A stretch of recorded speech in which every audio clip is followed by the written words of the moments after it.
Okay. So Lisa, I think we're good to go. All right. That's great. Thanks, Molly. Welcome, everyone. I'm Lisa Donovan, Professor of Arts Management at MCLA, and I'm also the Director of the MCLA Institute for the Arts and Humanities and co-founder of Berkshire Cultural Assets Network, or BCAN. The MCLA Institute for the Arts and Humanities is a grant-funded initiative. It's supported by the Andrew W. Mellon Foundation, which works to strategically promote equity-centered change on campus, on our campus and in the community.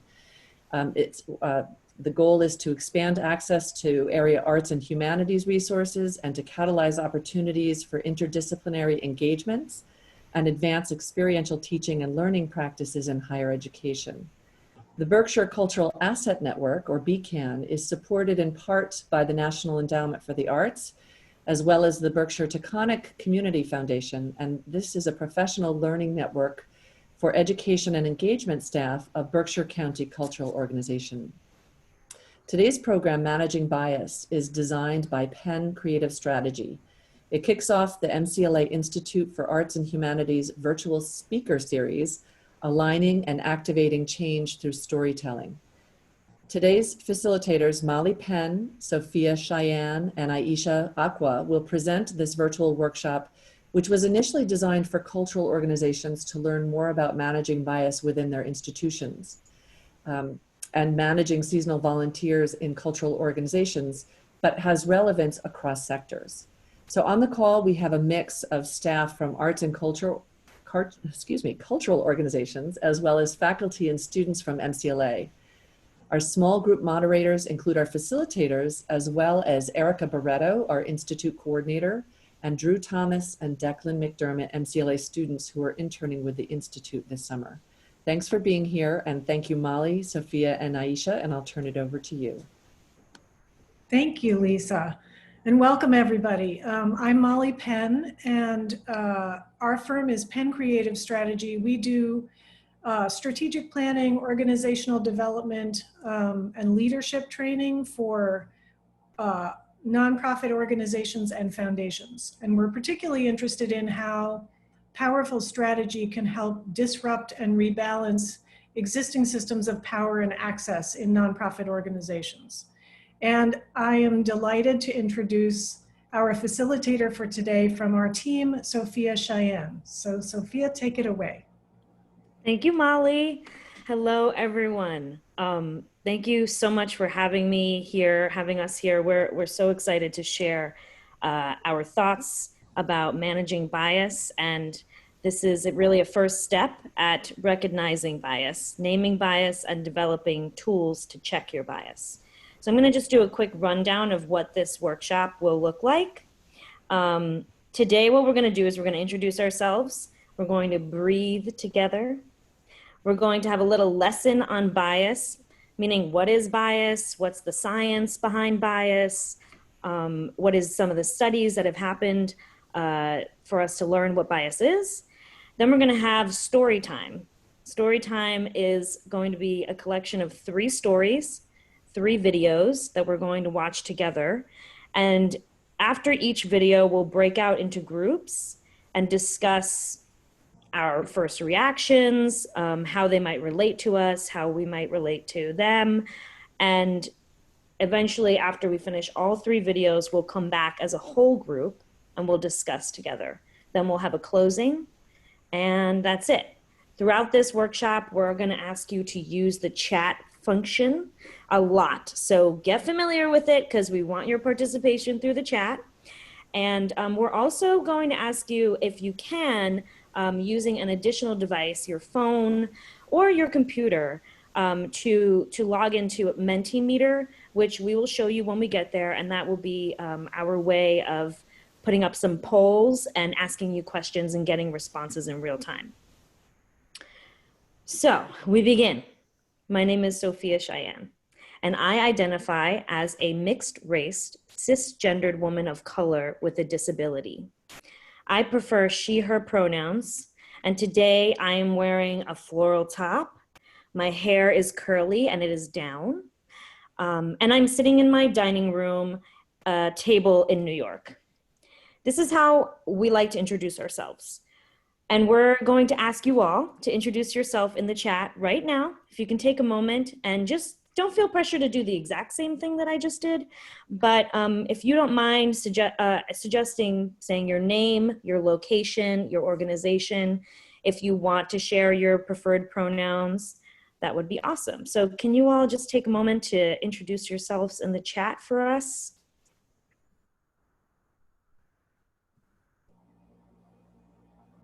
Just in case you don't know, the chat feature is on your toolbar in the bottom. And there's a little like message window. You click that and type away. So we're asking you for your name, your organization, and your preferred pronouns. Now, as you guys do that, I'm just going to please write and tell us who you are. I just want to share why. Why do we start this way? We start this way because we like to acknowledge and share how we like to be identified. This helps participants perhaps recognize a similarity between you and them. As in my own personal journey of advocacy, I have found that when I find the similarities between myself and someone else, only then can I be empathic and find the gap between the differences that we have. So these introductions that you are all doing so lovely, thank you. These introductions, they help us kind of even the playing field here. They help us share a little bit about ourselves and create an inclusive culture so that everyone feels like they have access to participate. So for example, when I described what I was wearing and where I am, that's an example of how you can share a visual description of yourself for those here today that might be visually impaired, so that they can be as fully present as someone that can see me in this little box right here. So that's just one example of how we can bring a level of comfort and inclusion into the room. So let's see who's here. Woo! We got a lot of people. A lot of folks. We have 36 people here, so we're not going to read them all, but people are joining us from all different parts of Massachusetts. They are giving us their identification, their pronouns, talking a little bit about where they're working from. It's great. Yes, this is awesome. Thank you so much for all of you for just jumping in and being present here. Wonderful. I love it.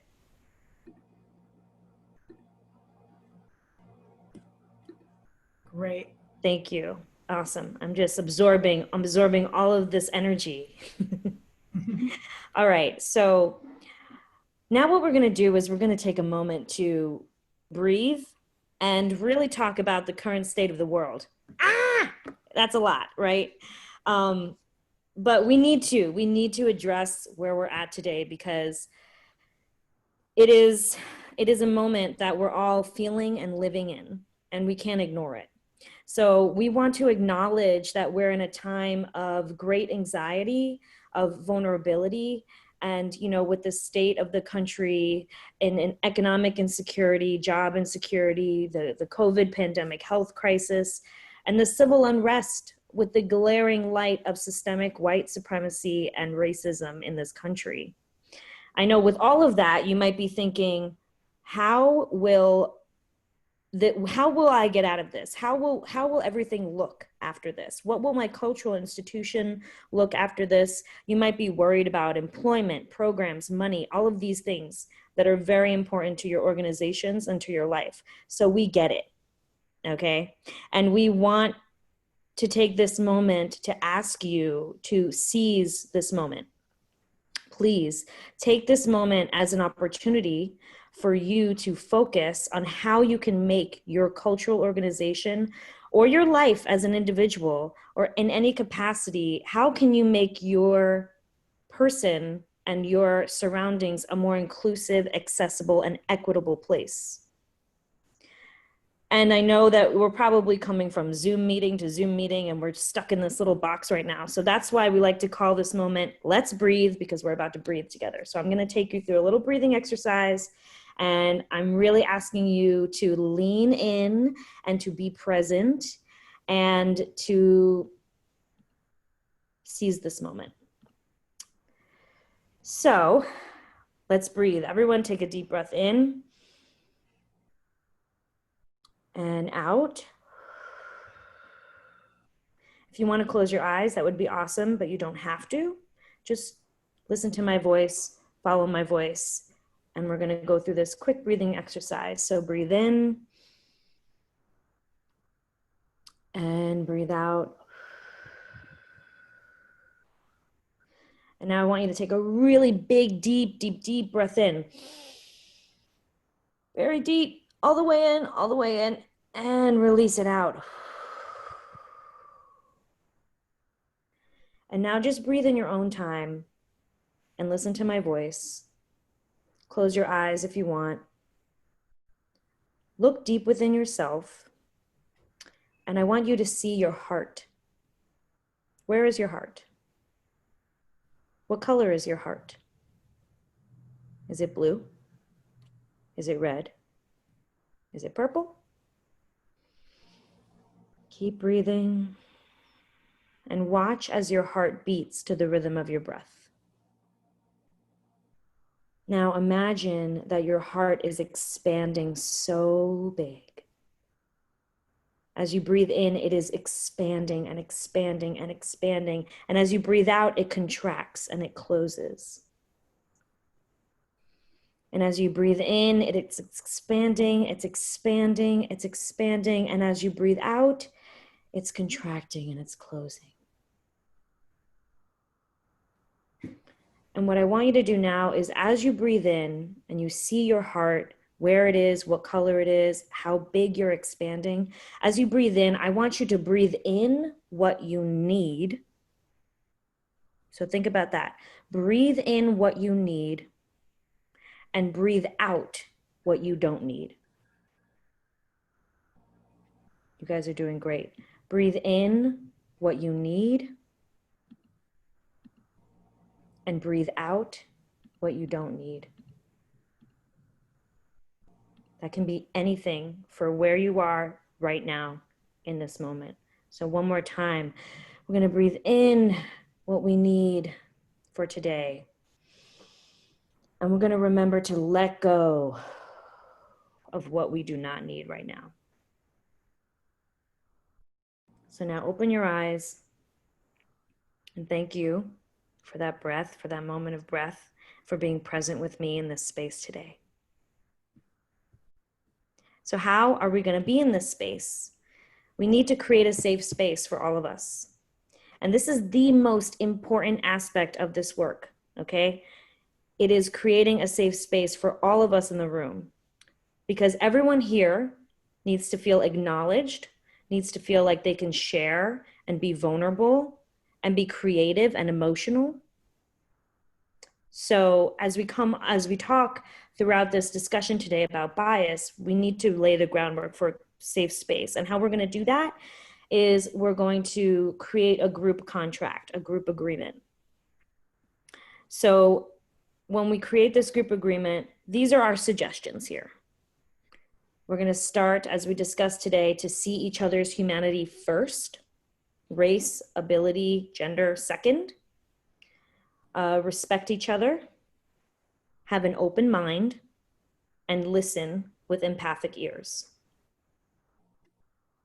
These are the suggestions that Penn Creative is coming with you at today for our contract, but we want to hear from you. Is there something that you want to add to this contract today? So feel free to say it in the chat if you don't mind. Since we have a lot of people here, I don't want everyone to unmute themselves because I would hate to have someone not be heard.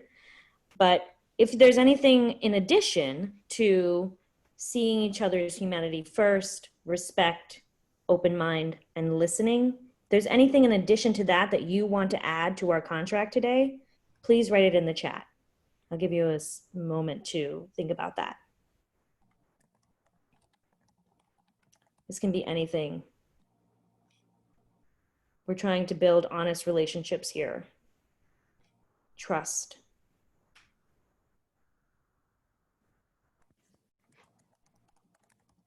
I'm sensing that people like this contract. Perhaps we're in a good place with these few things. And because we're sharing space today, and we, you know, we will be vulnerable if you're willing to, you can always add to that contract. Embrace questions and not knowing. Thank you. So what that means to me is we're not going to know everything today, right? We're not going to have the answers. This is a lot. This is a lot to take in, but that's okay. It's okay to just listen. I have another anonymous message here. Be patient. Be patient with each other's learning. Thank you for that suggestion. Thank you, Molly, for writing this in for us. All right, any others? So we have seeing each other's humanity first, respecting each other, having an open mind, listening with empathic ears, embrace questions and not knowing. It's okay to just listen, absolutely. Be patient with each other's learning. This is great, guys. Thank you so much. I have one more. Support each other while respecting boundaries. Lovely. So I already feel like the energy in this space is people are here to learn. People are here to listen. People are here to not know. People are here to support. This is great. This is great. Okay. Thank you. So we're going to keep that in mind, right? We're going to keep that in mind as we continue these conversations together. When we break out in our groups, we're going to keep this in mind. When we hear our stories and listen and watch our videos, we're going to keep this in mind. So this is wonderful. Thank you so much for your suggestions. And remembering that creating this space, this safe space, is how we will hold each other accountable in these conversations. So now we want to get a quick poll about your understanding of implicit bias. And this is where, if you don't mind using an additional device to log into menti.com, www.menti.com, and you're going to use the code 840946 and answer the question. My understanding of implicit bias. We have a scale 1 to 5 here. Very clear, somewhat clear, not sure, somewhat unclear, very unclear. So I'm just gonna, if you have any questions about this, if you're like, what is it? Okay, yes, 840946. There's the code in the chat, 840946 at menti.com. Thank you. Awesome. We're just going to give everybody a moment to see where we're at, because, you know, we want to know what you already know, if you know anything. And if you don't. 840946. And you have to click submit when you've entered your answer. Thank you, Molly.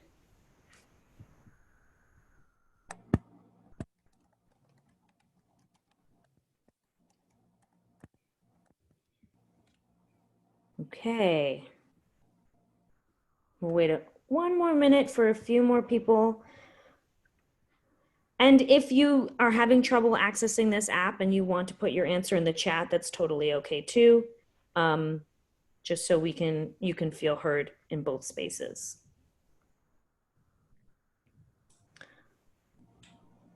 All right. You guys are doing great. I know it's like, this is the tech craziness of where we're at today, right? It's like, awesome. Okay, so we have very clear, we have somewhat clear. I know, isn't it cool? Mentimeter is pretty cool. And Molly brought this. I didn't even know that this was a thing. So this is really awesome that we can see it in real time. So we have very clear, somewhat clear is our majority here, and not sure. So what's exciting about what I'm seeing is that everyone in this group feels like they have maybe somewhat of an understanding of what implicit bias is. And that is a great start. So thank you. Thank you so much for sharing that. Great. And now we're going to dive into what that is, right? What is bias? What are we going to talk about today? And this is like I said, a really touch of the surface of this work.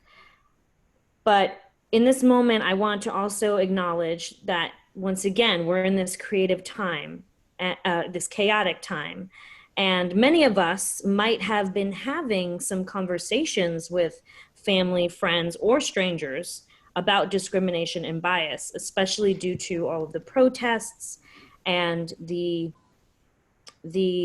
conversations happening around racism right now in our country, that discrimination and bias is actually a conversation that a lot of people are having right now. And these conversations are not easy, and we should not shy away from them. So once again, it's a reminder for you to lean in here and remember that what we're about to talk about is that. It is discrimination, it is bias, it is oppression that we're going to talk about today. And those things are not easy. With that being said, I want to take a moment to acknowledge that on behalf of Penn Creative Strategy and all of the collaborators of this workshop, that I want to say out loud, Black Lives Matter. And we acknowledge that in this workshop, there will be bias, and even us as facilitators are going to make mistakes. So that's where we're at, and that's okay. And we need to be okay with not knowing, like we said in our contract, and with having an open mind and being empathic and lead with respect. So thank you. So when we talk about bias today, we're talking broadly about bias. We're not going to just talk about racial bias. We're going to talk about more than that: class bias, ability bias, maybe even gender bias. All of these things, when we talk about bias, is we're talking about something that is not your own lived experience. Anyone that doesn't have your own lived experience could possibly be someone that you could be biased towards. But here's the thing. We're all human, so therefore we all have bias. We are all human, therefore we all have bias. I'm going to repeat that a million times because it's important for you to understand that this is a human condition, this is a human issue. And all of you showing up here today is a first step at breaking down and understanding your own personal bias, so that's awesome.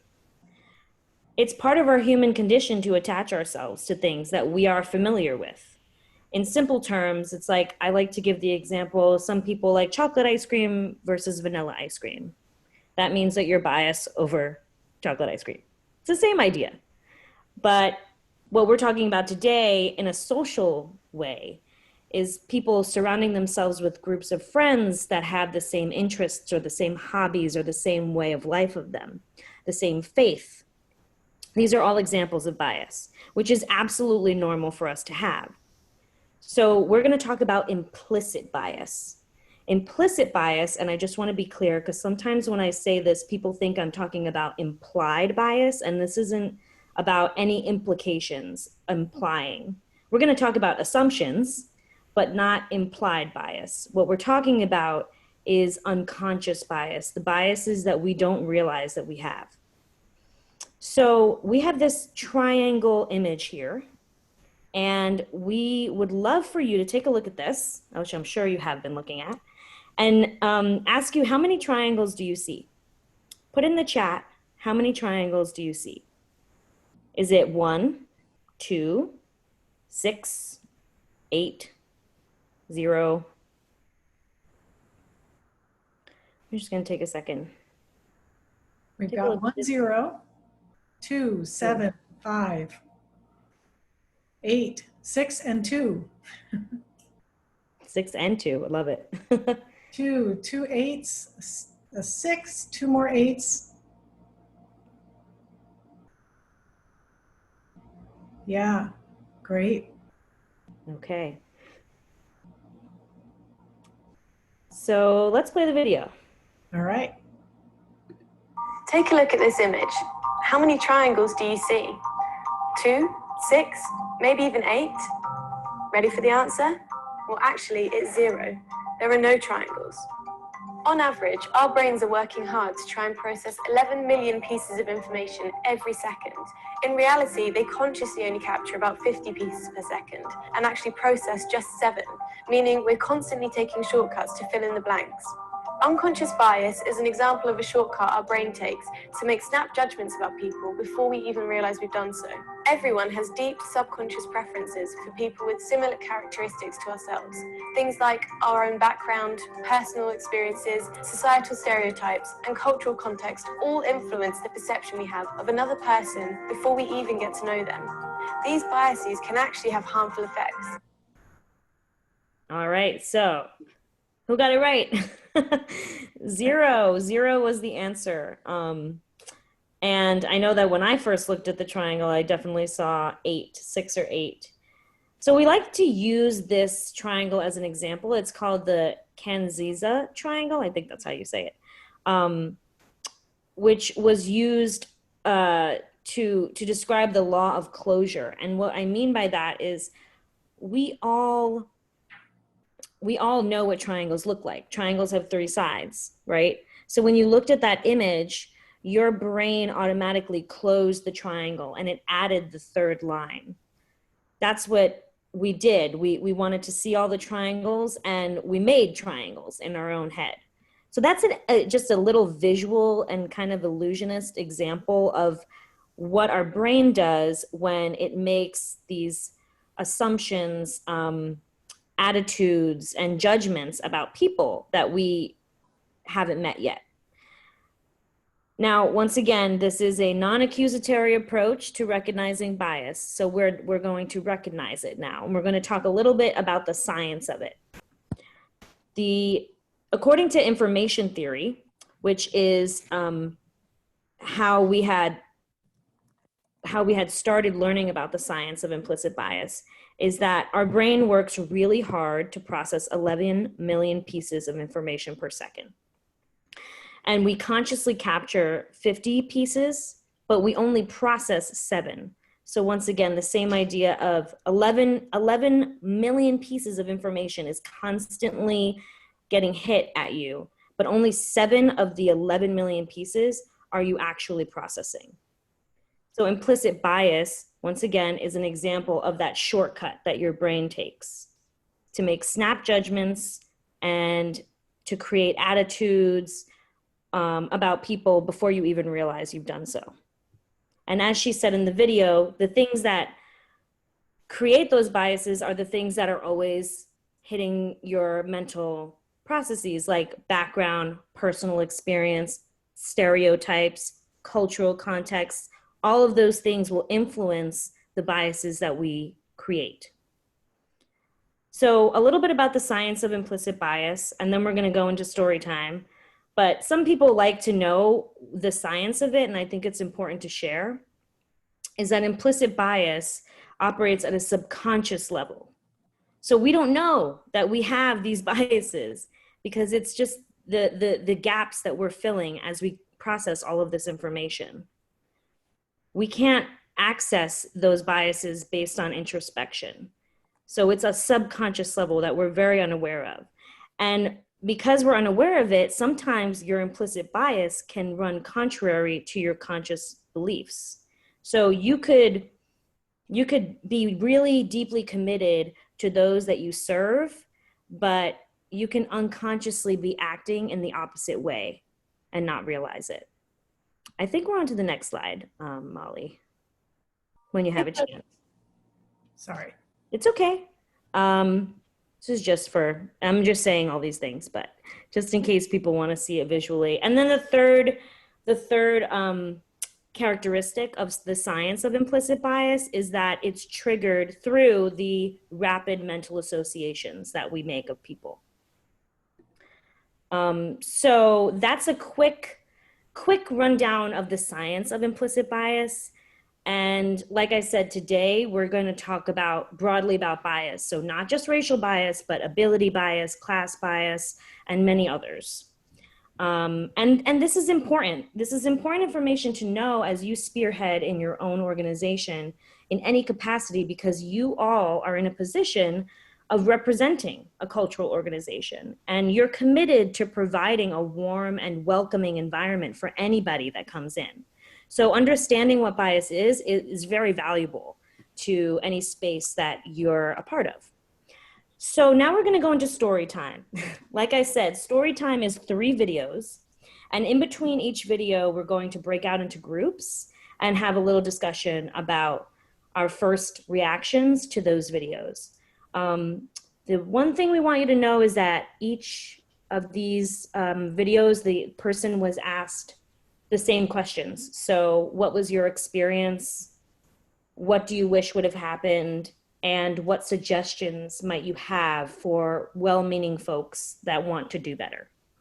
So those are the 3 questions that everyone was asked when we approached all of us, Molly, myself, and Aisha, when we shared our stories. And I guess we'll talk more about how we'll break out into groups afterwards. But Molly is doing a great job on the tech end. Thank you, Molly. Give her a round of applause here. And let's watch the first story. Terrific.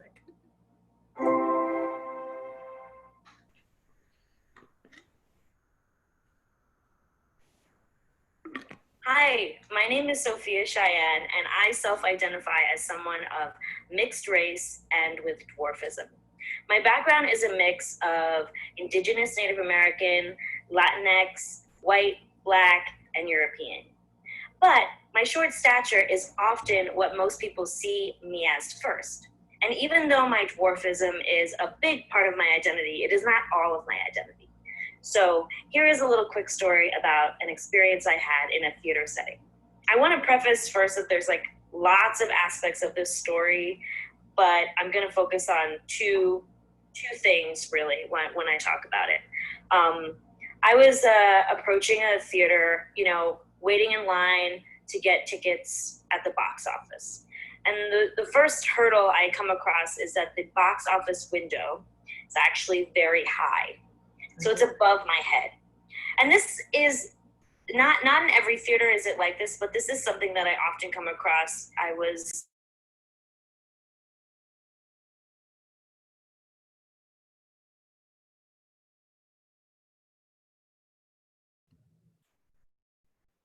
Did the audio cut out for other people? Yes. I'm sorry. Yeah, audio cut out. Okay, Let's try that again. hold on, that's all right.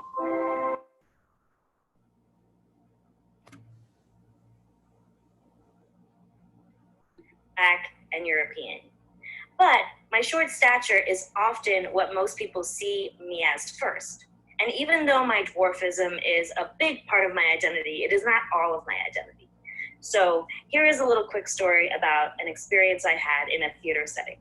I want to preface first that there's like lots of aspects of this story, but I'm going to focus on two things really when I talk about it. I was approaching a theater, waiting in line to get tickets at the box office. And the first hurdle I come across is that the box office window is actually very high. So it's above my head. And this is not in every theater is it like this, but this is something that I often come across. I was not able to see the person, they weren't able to see me. And because of that, they actually jumped over my head to the person behind me in the line. The person behind me was great and made sure that the box office attendant knew that there was someone in front of them in line. So said, no, there's someone in front of me. But then once I actually got to talk to this person and they noticed me, it was like a big reaction of like, oh, hi, sweetie, how are you? And, if I'm gonna be honest, it just felt a little childish, like I was being treated like a child. And then I get my ticket and we are on our way. Now I'm on my way to my seat. And it was pretty crowded, and sometimes in crowded space, me being shorter than most people, it can be a little hard to find my way, but I'm very capable. I've done it every day of my life, most of the time. The usher kind of approached me in this very weird tone of a voice. So she was like, "Oh, hello, how are you? Hi, sweetie." And then in addition to that sort of tone that was very belittling, they also felt it necessary to part everybody like the Red Sea and move everyone out of the way for me to get to my seats. The feeling I felt was like, there's so much attention on me now that there doesn't need to be. I don't think that this is how an usher would treat anybody else. As much as I realized that, you know, I think it was with good intentions, I feel very singled out because perhaps I have special needs or I need access in a different way, that there's a lot of eyes on me and I'd rather just move in this space just like anyone else could. What would have been the best situation, the most ideal situation in that whole story is for the person in the box office to come out and greet me and really start that eye-to-eye contact as soon as you realize that, okay, this space is not accessible for this person. So not having it be such a production, having a more respectable tone in the space, and you know, really seeing me eye to eye as an adult and a paying customer. All right, that was story number one. It was mine. So Molly is we're going to give her a minute to break us out into groups. Each group will have one moderator, and we're going to basically use these two questions as guide points for our discussion. What moments stuck out at you? And did you recognize anything about yourself when listening to the story? And also I noticed in the chat, yes, we will be sharing materials with you after this. The videos that we share here you'll have access to them after, and a guide sheet will be available for anyone who might want to use these videos in the future to bring up the conversation of bias in their own organizations. So Molly, let us know how we can help you. I'm ready. Over. She's ready. Okay, let's do it. Here we go. See you guys soon.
Nobody had asked such good questions about this program. And so I said, you know, you asked really smart questions.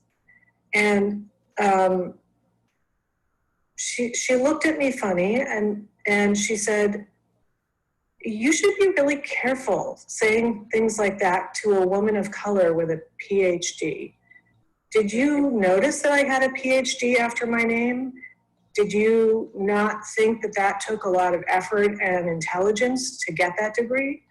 And it took me aback. I was like very embarrassed, of course. I felt also like, no, wait, she misunderstood. I was trying to pay her a compliment. I had to stop and consider that the woman in front of me was a Black woman who had grown, she's about my age, so she'd grown up in a racist society, from a low-income background, the kinds of barriers that she had to overcome to earn a PhD were huge. And so the grit and tenacity and intelligence it took for her to accomplish that in her life were so much bigger than anyone who shares a background with me. Moments like that are important, and I needed to just be with it and apologize to her, which I did. I had completely inadvertently undermined what it took for her to get that degree by kind of judging her and saying that I sort of exerted my power even though I was trying to overcompensate for that by paying her a compliment.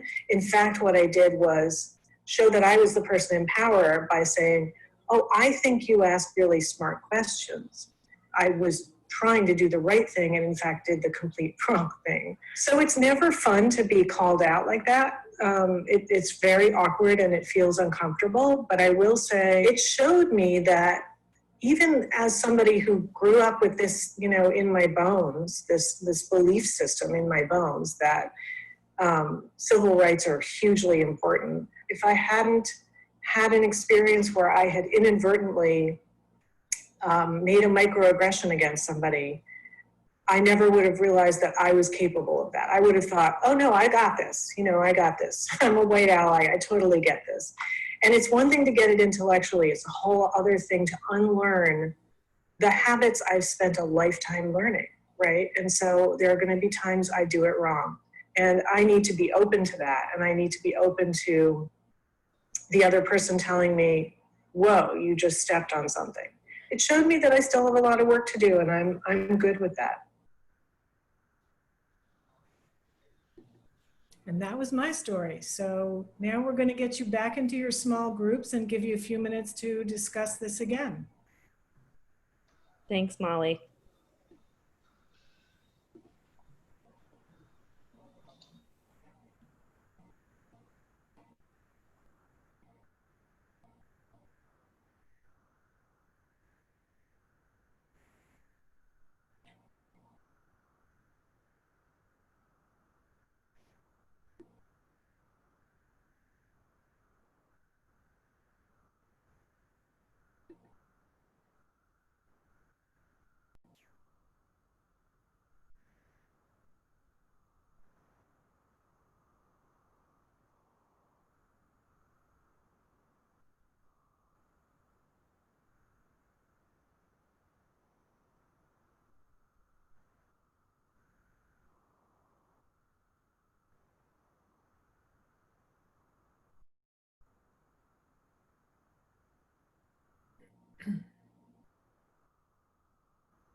You guys are the prompt group.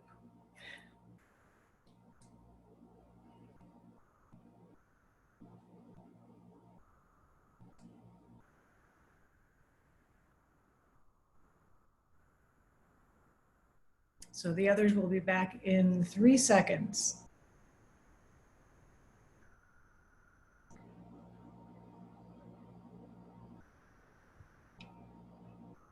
Yes, all those things. Our group was like mid sentence, and we were like, oh, okay, we got to go now. But all good. Same here. Really great discussions. That's wonderful. Okay, we have one more story, and then we'll share out. Do we want to hear a little feedback on the first two groups, or do you want to save that until after the third story? I say we go with the third story, and then we'll be all together and share that space. Great. Thanks, Molly. Okay, one more. Thanks.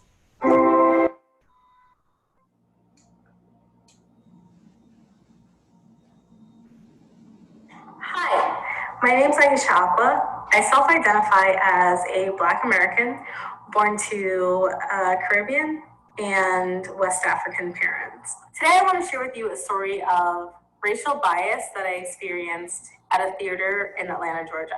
My boyfriend and I went to the theater to see a musical. He surprised me with really, really great tickets. We were sitting second row, orchestra right in the center of the stage. We got there, I was so excited. And as we're getting settled in, the couple behind us, they asked us if we're sure that were in the right seats, I immediately didn't think much of it, and I was gonna show them our ticket, and my boyfriend stopped me because he realized what was happening and he was offended by it. And later on, the usher came over. He asked us to see our tickets. And then at that point, we showed them, and of course we were in the right seats. It made me feel alienated, ostracized. It made me feel a little embarrassed.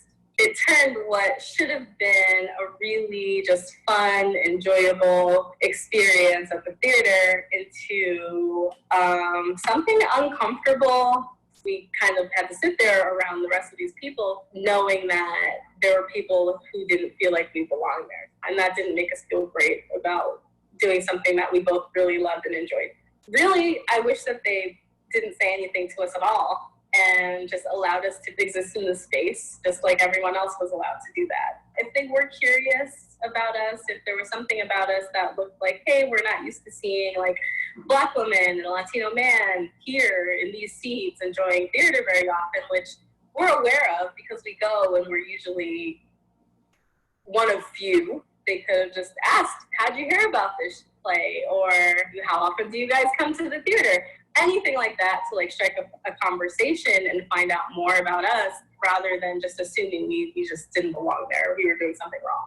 I do believe that most people are well-meaning and trying to do good and trying to do the right thing. And a lot of the times when you try and make someone aware of their biases and how it's harmful, it can really put people on the defensive because I think it feels like someone's calling you a bad person or saying that you did a bad thing when the person probably was trying to do something good or do something right. But just taking into account that most bias does happen on an implicit level, I would really just suggest that people educate themselves on what implicit bias is, educate themselves on their own personal biases, and whenever they have these feelings maybe about someone that they can't really identify where they come from, that they just take a minute to question themselves, to question the validity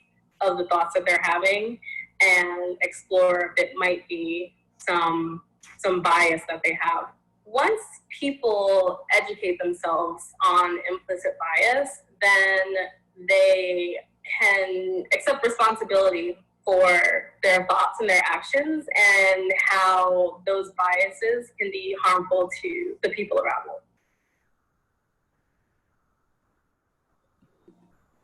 Great. All right, that was Aisha's story. Thank you, Aisha, for that. And we're gonna jump back into our groups and have a chat about that one. All right.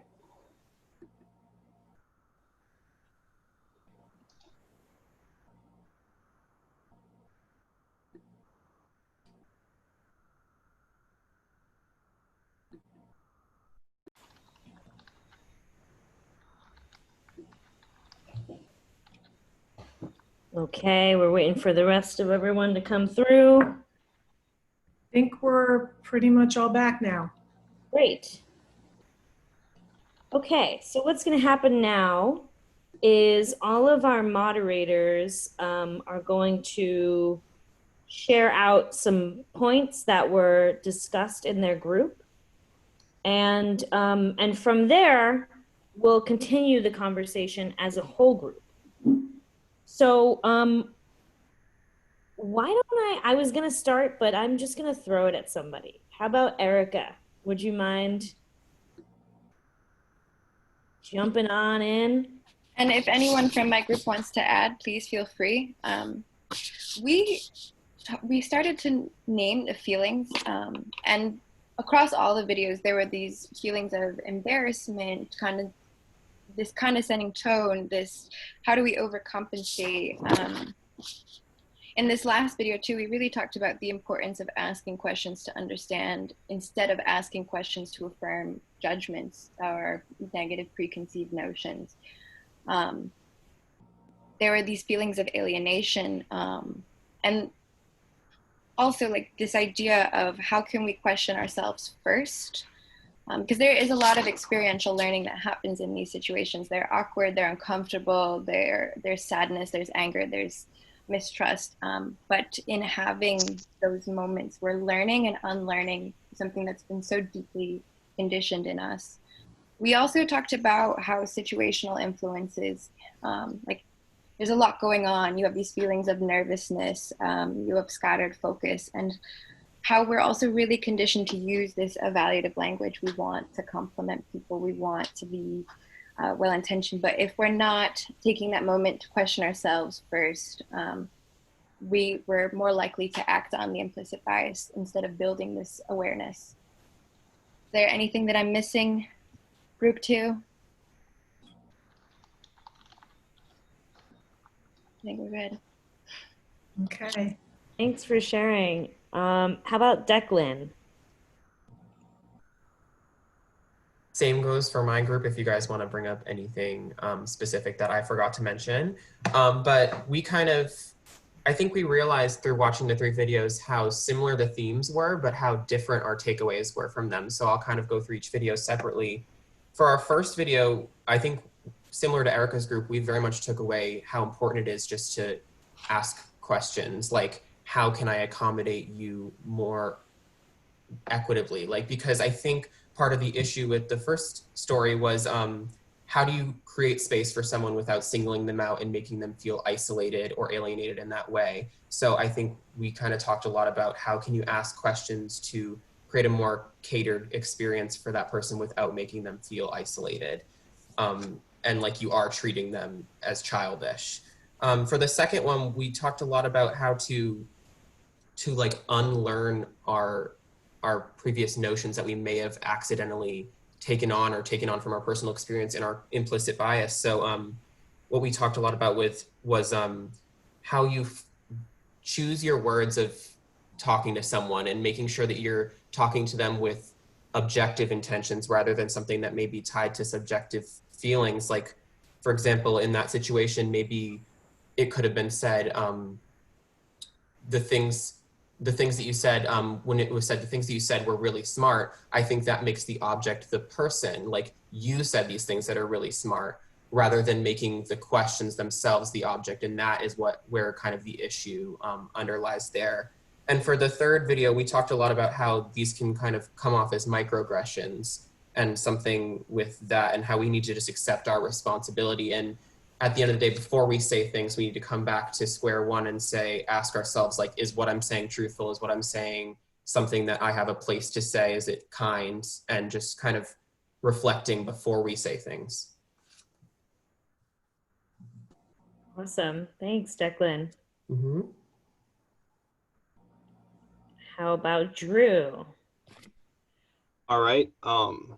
Some common themes that we found throughout all 3 of the videos are that a lot of it stems from how you were raised and how you were brought up, and that a lot of handling this is like finding the balance between like being polite and being offensive. I was really happy with my group. We have like a lot of examples of how we were offenders, or like we had implicit bias, and how we grew from it and like how we learned from it. For example, like the first video, how we talk to like older people, how we like say if in this example that we were working in like call center or something, and how we would automatically speak slower or enunciate, or for when I talk to my grandma who has hearing issues, I would like yell, and sometimes I would just be a little too obnoxious. And how another example, how somebody's how somebody's dad would speak to their family friend's daughter like she was 5 when she was like 10. She was like really dumbing it down, and how the daughter actually called him out on it. That's how we learn from these experiences. Like, that's a big thing that popped up too, is like being able to call people out. And that's something that kind of stuck out from one of these stories, is that you really have to call people out for it to get better. For the second video,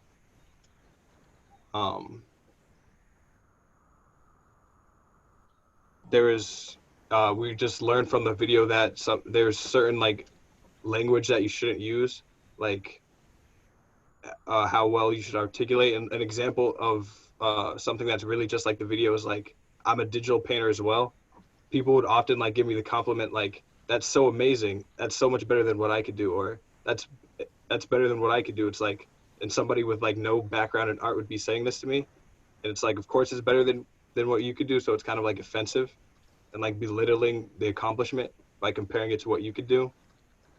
For the third video, we talked about just some experiences that we've had, like me walking out of a grocery store and the person would like ask to see my receipt, and other people would be walking by and they wouldn't be asking them, and how I didn't even realize how that was racist until I got older, or how we would see groups of Black men outside and we would like, instead of wondering if we should go ask them what they're up to, or just we would like call the police on them, and something like that we learn from and that we grow from. And there's just, we talked about a lot of examples, but those are just some of the ones that stood out to me. Thanks, Drew. That's great. Aisha? Yeah, and if I leave anything out with my group, feel free to chime in and add it in. I think we got a lot of the same themes that you guys all talked about with watching these videos, and I'll go video by video. With Sophia's, we talked about how a lot of like our default expectations of what people's abilities are going to be embarrassment when you realize that, you know, and overcompensating for errors, and really just trying to figure out how we can be genuine in our encounters with people. Someone commented that we use the ick factor, right, of the belittling tone that they were using with you, and maybe they went and patted themselves on the back. They thought they were doing a good job, but really they were being really demeaning. So another question that came up was what sort of training they had, and if that training was adequate. Could that discomfort for you could have been prevented if they had adequate training going into that situation? And really, like, once you do make that misstep, how do you correct it without overcompensating for the error? With Molly's video, it resonated a lot with everyone, especially, let's see, being like delivering those compliments, well-meaning comments, and the person receiving them being insulted by it and actually calling them out. And I think someone else touched on it. It's good for people to call it out, because then you can confront that. And also the embarrassment of thinking of all the moments where maybe they were guilty of it, but the person didn't feel comfortable calling them out on it. So they didn't realize where they had messed up. So we were going over some better ways to kind of show gratitude for those things, but without being condescending. And some of those ways are instead thanking them for their preparation. Like if you're going into an interview, you know, thank you for coming into this interview so prepared. Or releasing your power, being humble. Statements like, I really learned a lot, you really educated me. And acknowledging that, like, we've all been learning these habits and these biases for a lifetime, so we're going to mess up. And it's really just about learning how to address that gracefully. And then moving on to my video, the final video, we also kind of like similar feelings, right? Embarrassment, and going back to education and training. The ushers they focused on the comfort of the patrons who were complaining instead of the comfort of us. They placed their comfort higher, and that wasn't the right thing to do. Theaters are very much a white thing, and they say that they want to be inclusive, and it really takes examining all angles of that to really be inclusive. And yeah, did I leave anything out, group?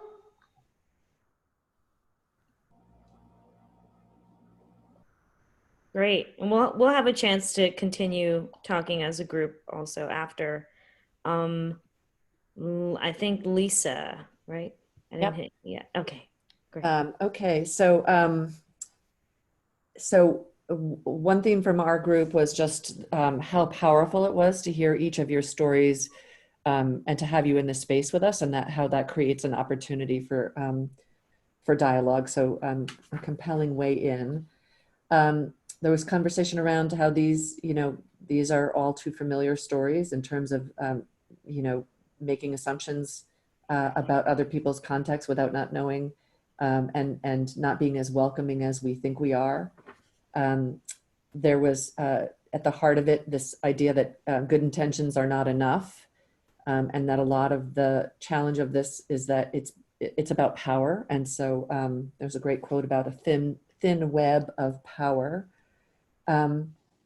We also had a really rich conversation around when you are giving a response to someone and you think it's a compliment, but it's actually puts you in a position of power because you are giving a value judgment. And to really interrogate our own responses so that we're thinking before we respond, is it meaningful? Is it true? Is it harmful? Why am I even responding? What's my purpose in responding? And just the idea that that your response can be weaponized, and even this idea of microaggressions may seem, even the word seems like a small thing, but when it's been happening time and time and time, and the wounding and that hurt that comes along with that. And I think, and just a final note on just being aware of how our behavior changes when we're trying to overcompensate and being tuned into that. Anything I missed? Group 4? Okay. Thanks, Lisa. All right, and my group, I honestly feel like a lot was already shared that we also brought up in our group as well. But quickly, I'll say, for the first video, and I think all of them really blend together in these comments, but talking about preparing for the scenarios that the other person on the other side, preparing for those scenarios, because everyone has that awkward, not graceful moment when they make a mistake, and how do we get out of that awkward moment without overcompensating? So sort of the same thing that people have been saying previously. For our second video, we were really struck by the fact that you were checked on what you said, and how someone had brought up a question like, if that happens, should I check someone? And we said that there is value in being checked on your own bias because of that moment. That was a learning moment for you, Molly, and that you realized that you made a mistake, and it made you better for it. So in that way, we don't want to be afraid to be brave enough to check each other on these moments when we see bias happening. And let's see, one other point. I think our favorite of the last video was, we were all like, who made you the king of the orchestra section? And this is part for what we're talking about, is when people are putting themselves in a place of power that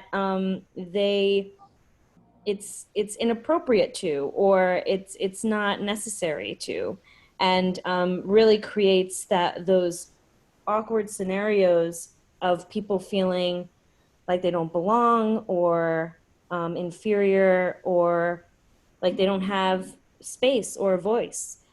So outside of all of the things that were mentioned, I think everyone has really gained a lot from these stories, which is very, very exciting. So thank you for sharing. I just want to point out some things. Now what we're going to do is we're going to shift to, so what do we do? How do we address this moment when the awkward moment happens, or when the assumption happens, or when the overcompensating happens? Like, how do we get past that, right? Because sometimes maybe we're all guilty of it, or we've all seen it. Do you, do you stand up for somebody if you see that happen in the theater? Or how do you armor yourself with information, or your own checking, right? So that you can be an ally in those situations. So I really want to open it up to everybody in this moment, because your responses and what you think they are is actually where the key to all of this is. It's like, I can tell you what many books have said, this is what allyship looks like, and this is what you can do, but you all have the key to knowing how to make these situations better. And one of the things that you guys were saying as we were sharing was asking questions, right? Unlearning previous assumptions, knowing your situational influences.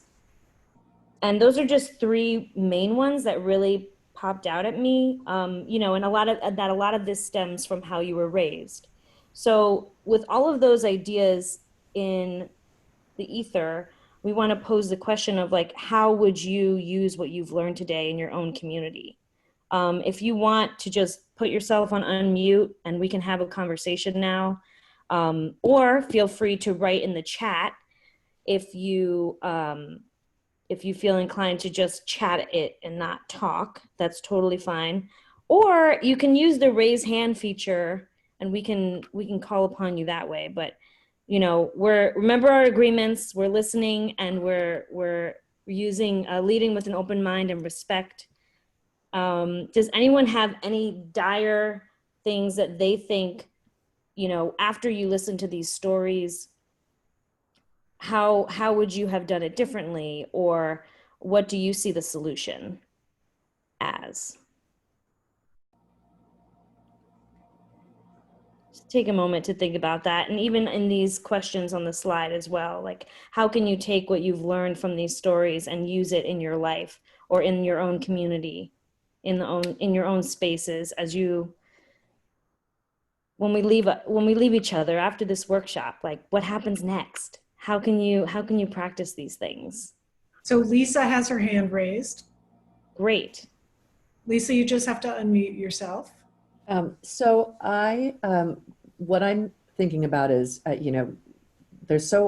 when a story like this happens, it's hard to figure out, at least for me, like, oh, what should have happened in the moment? And so when something happens, I guess my question for my institution is, how are we prepared to understand what happened, why it happened, and how do we course correct, so that you can create systems or think about your own practice so it doesn't happen again. So I guess kind of learning, taking the time to learn from when something happens like this, how can we do better next time? Mm-hmm. Great. One of the things I've heard that I really like is a very simple rewording from calling someone out to calling someone in. Because it really kind of has this, conveys this understanding that I don't think you meant to say that, but I'm going to call you in and tell you that you said something wrong.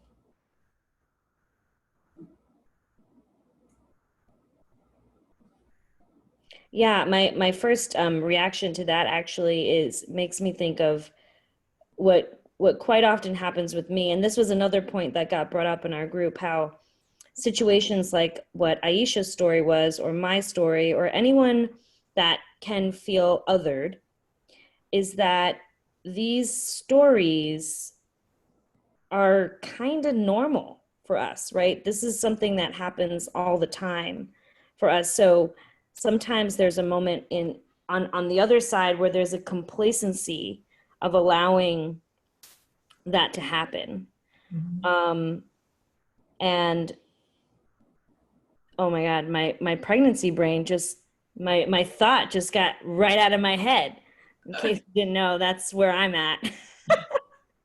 But I do want to say that, you know, that we have to find the strength to not be afraid to find that moment of calling in, like you said, and allowing the learning to happen in the moment. Because we can learn a lot in the moment with each other, and it all has to do with letting our egos go. Yeah. That what someone mentioned for your story, Molly, was how you, when you were talking about your own reflection of that moment, is that you ended up centering your learning on the other person and not on your own, defensiveness. So, or not that you were defensive, but that you could have chosen to be that way. You could have been, not known how to react in that moment and say, well, I was just giving you a compliment, I don't know what's wrong with that. But instead you took a moment to center it on her. And that was the power of your unlearning in that moment. Does everyone agree, or does everyone see that in that story, that was something that Molly did that was really powerful, that made that shift happen for her? Anyone want to share?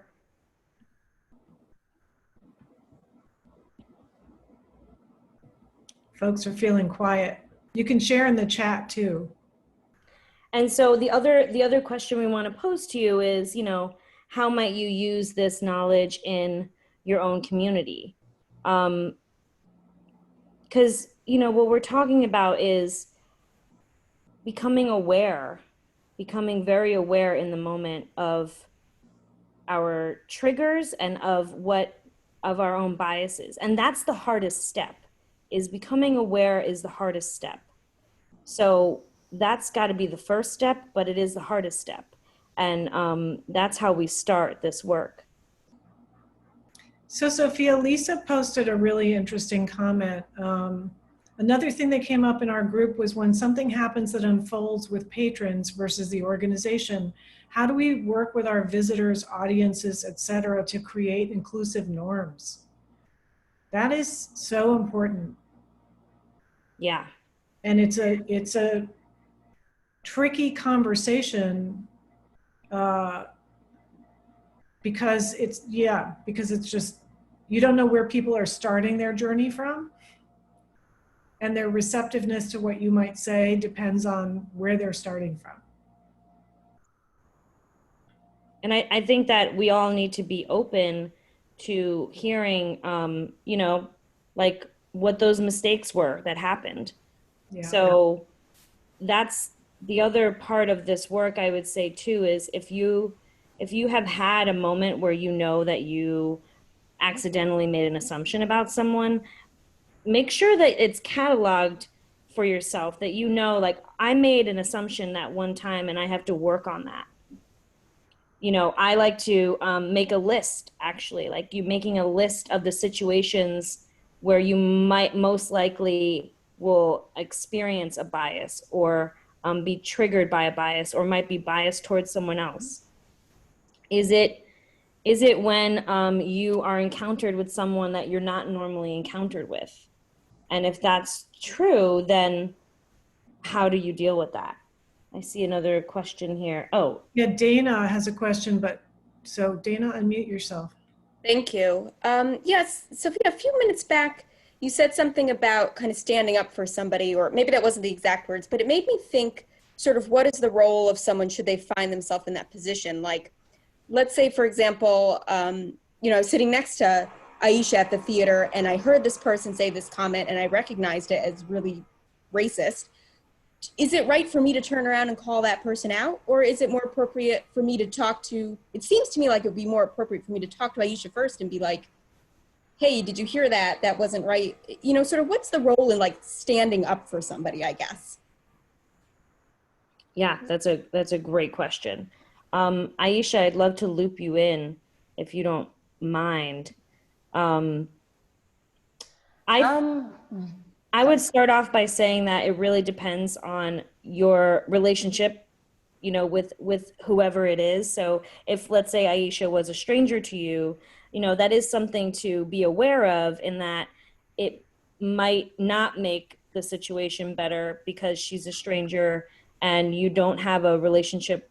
It's it can be awkward for that person, but I don't think that anyone with good intentions should hold back from even assessing in your own experience, like saying, okay, I saw that wasn't okay.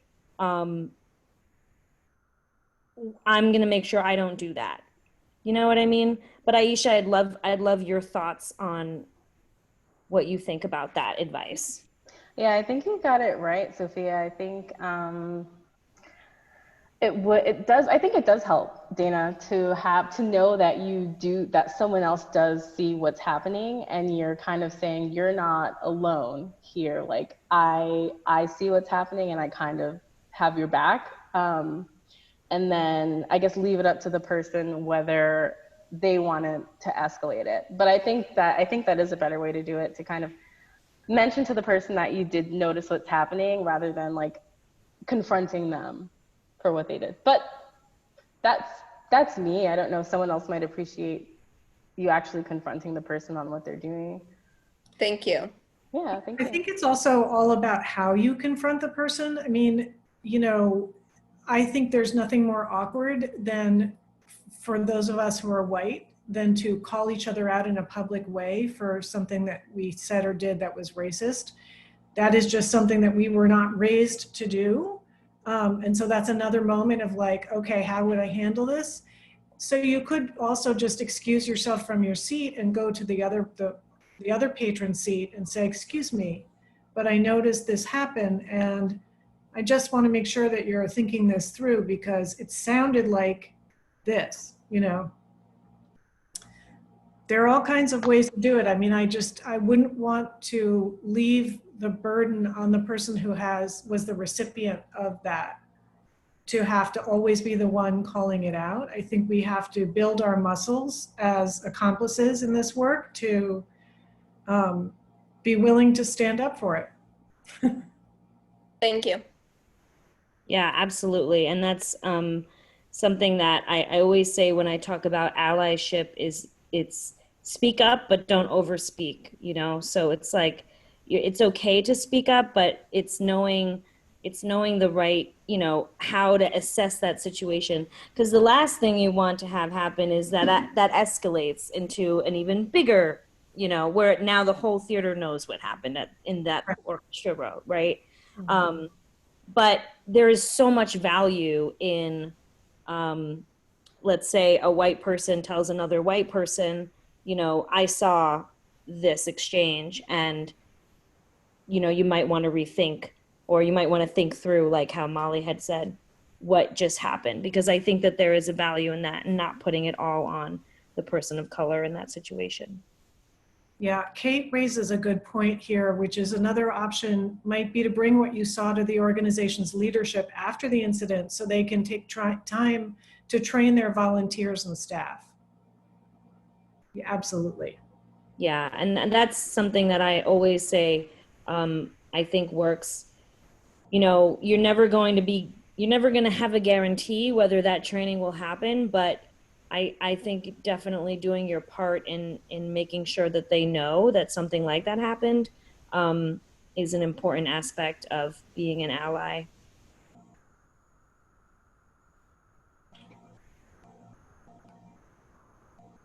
Anyone else? We have Mary making the comment that thinking through keeping the burden off the target seems really important. Yeah.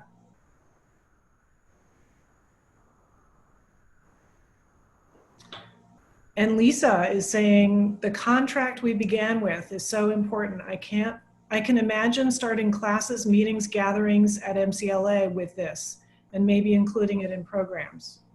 Yeah.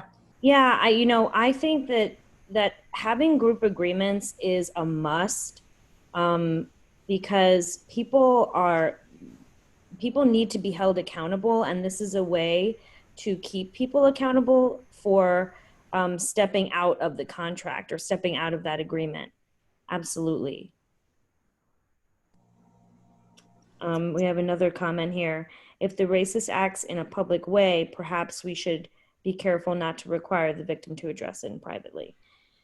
Yeah, yeah. And once again, that's why I really defer to the relationship. And I know that's tricky when it is a public setting and they're strangers. But I know as someone that has felt othered or been discriminated against in a public setting, that I really appreciate it when someone says, I got your back, that's me. But that is, it's really dependent on the relationship. Okay, so we're running out of time, and this is, these conversations, like, slowly they bubble forward, and we get to the heart of it in this way. But what we want to definitely continue in this story is, first of all, I want to say thank you for your honesty and your vulnerability with each other today. I know that I've learned a lot from all of you. And really what we're trying to do in this workshop is just have you continue this conversation. This isn't the end of the conversation, that we have to continue this conversation with ourselves and with those that we trust. Start in your own circle and have these tough conversations with people that you can trust.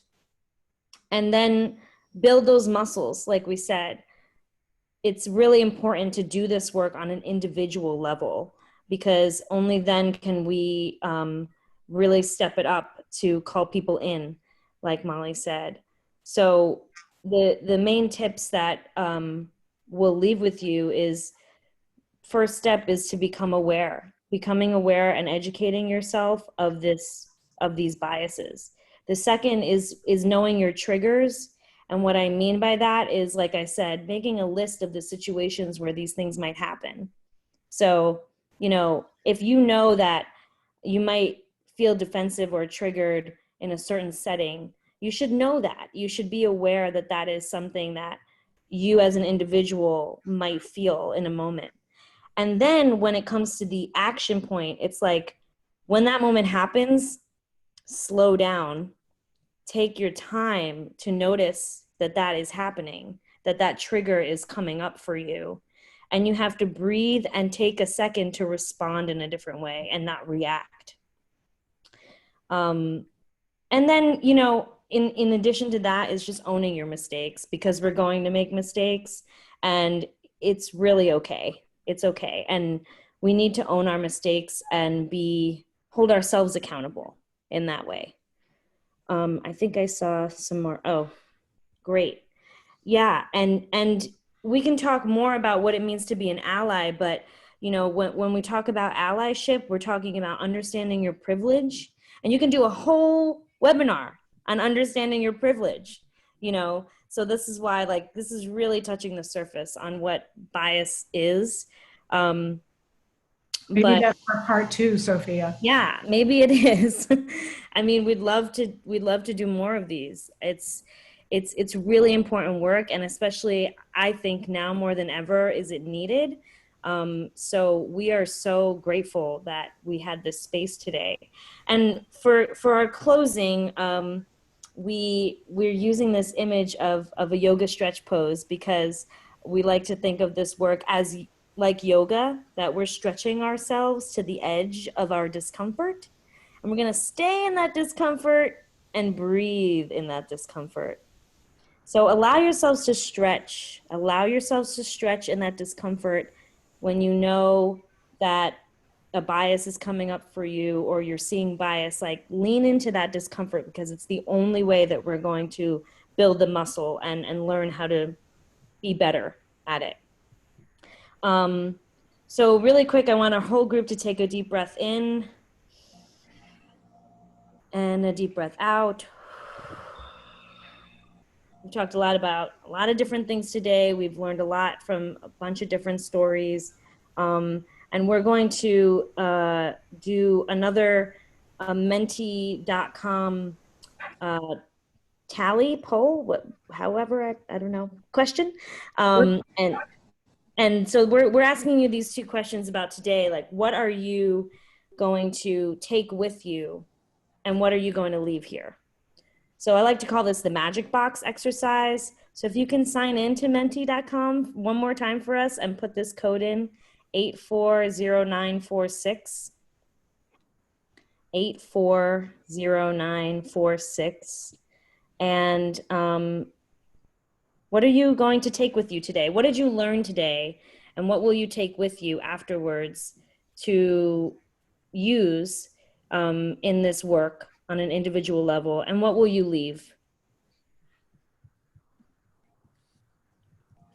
For me, I'm going to say it out loud just because I don't have my phone right next to me, but I am taking with me all of the new relationships that I made today and the wonderful learning that I had today here. And I'm going to leave anxiety and fear. Just going to leave it. Also, if you want to put this in the chat, if it's easier, if you don't have the Menti.com, that's totally fine. So what are you taking with you and what are you leaving?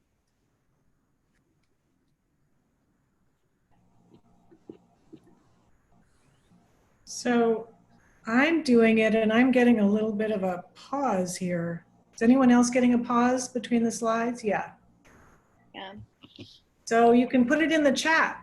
Technical difficulties. Sorry. Don't know why that's happening. Hang on.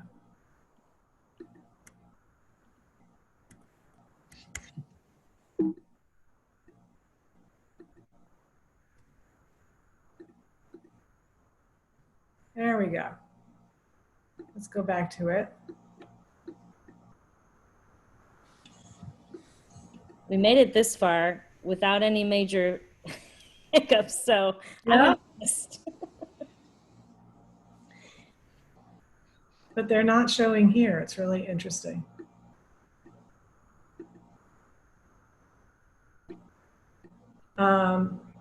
Give me 1 second. Well, that's also totally okay. Thank you. Thank you, Declan, for being our brave. So here's what they look like on Menti. What am I leaving here? This is great. Responsibility, fear, judgment, guilt, avoidance. This is great. Self-centered mindset. Yeah.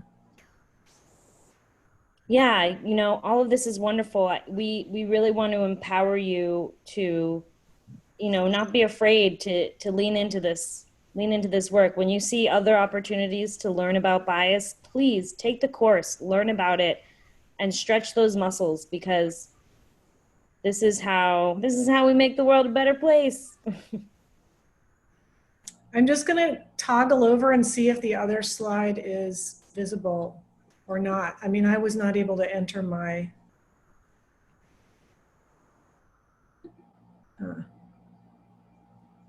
Leaving here hesitation to speak up. Great. Wonderful. Taking with me gratitude. Oh, there we go. Here we go. Courage, awareness, knowledge, empathy. Thank you so much. Thank you so much, all of you, for your time today, and for your generosity. Seriously, you know, 2 hours isn't enough. Like I said, but we can't keep you on here. We've been doing Zoom all day, right? But I hope that our stories helped spark something in you to lean into this work, because that's really all this is about. It's about starting the work of bias and continuing it in your own lives. So thanks again. Molly, myself, and Aisha are with Penn Creative Strategy, and you can look us up online. We will be sharing the guide sheet and the videos and all the materials with you afterwards. I don't know, did I leave anything out? Molly, Lisa, help me out. I actually did upload the guide sheet and the materials in the chat. So if you scroll up a little bit, you'll see 2 PDF documents. You can download them from there, but we'll also send them to Lisa and Erica so they can send them out to you all afterwards. And that will include a resource sheet as well, which will have a ton of resources about implicit bias and some more homework. That's great. And I just want to thank Molly and Sophia and Aisha. This was fantastic. And also thanks to all of our participants. Great conversations. We will we will send you the link to this recording with the guide sheets. We'll also be posting it on our BrainWorks website, and we'll tell you where, we'll give you a space where if you want to share it with other people, you can.